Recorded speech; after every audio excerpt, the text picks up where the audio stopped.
Bana manuri udangan banyak, bana manuri adat, alum tentu bana manuri Islam. Syarat mengatur adat memakai. Keputusan tertinggi di Minangkabau harus diambil berdasarkan dengan Alur Jopatui. Alur Jopatui dipakai untuk mengambil keputusan tertinggi di Minangkabau yang keabsahan dan kebenaran dari kesepakatan yang telah diambil bersama harus berdasarkan dengan landasan adat, yaitu adat bersandi syarak, syarak bersandi kitabullah.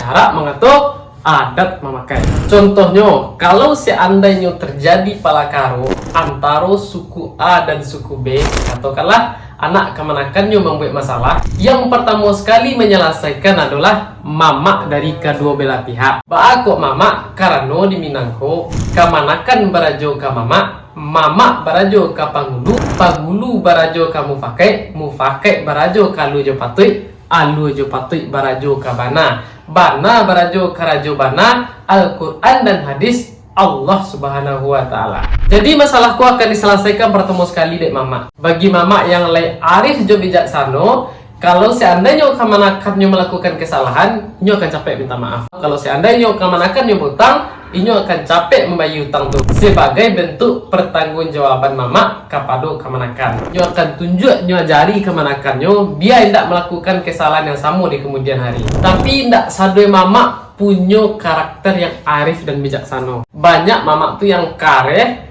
dan inyo sangat membela kemanakannya. Salah bana tetap inyo bela kemanakannya demi menjaga gengsi di mata kemanakannya.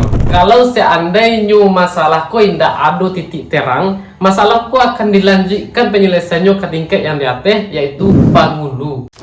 Dan turun tanganlah kedua belah pihak pangulu menyelesaikan masalah yang dibuat dek anak kemanakannya. Di tangan pangulu kolah biang kata buat gantiang kaputih baku itu, karena pangulu ko bukan orang sembarang orang yang benar-benar pilihan, orang cadik cadokio, orang arif bijaksana, orang yang laloknya pantang kemalingan, orang yang lupanya pantang ketinggalan. Katunyo bana, jalannya dinalurui, keputusannya tuh mutlak. Namun samantang pun baik itu, keputusan ku akan tetap diambil berdasarkan dengan Alur Jopatui. Pangulu tuh menyelesaikan masalah tuh indak jo buku tangan, tapi jo parundiangan mencari ayin janih saya nalandai di sinan orangku baru menyawur.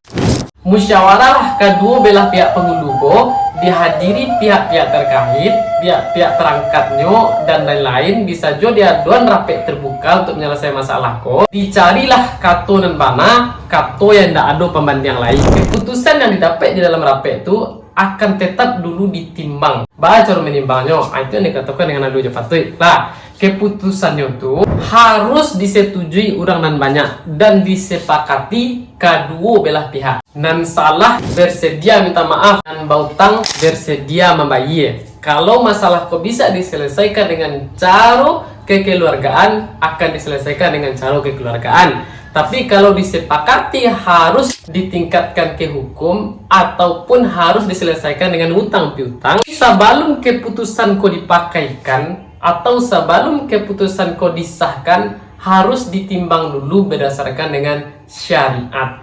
Karena bana manuri udangan banyak, bana manuri kedua belah pihak, bana manuri adat, alum tentu bana menurut Islam. Keputusan terakhirnya harus ditimbang dulu berdasarkan dengan Al-Quran dan hadis. Cara mengatur, adat memakai. Segala sesuatu yang diadat itu sandarkan kepada syarak. Dan kalau keputusan itu lain tidak bertentangan dengan Islam, maka terlahirlah keputusan yang telah diambil bersama yang telah dijalani berdasarkan dengan Alur Jopatui. Allah mengikuti alurnya yang dikerajaan oleh tingkat yang paling bawah sampai ke atas, sampai ke paling atas bana, yaitu Al-Quran dan hadis, dan dapat keputusan yang mutlak dan Allah bisa dipakaikan menurut kepantasannya. Itu yang disebut dengan Alur Jopatui, karena Allah melewati timbangan adat yang paling adil.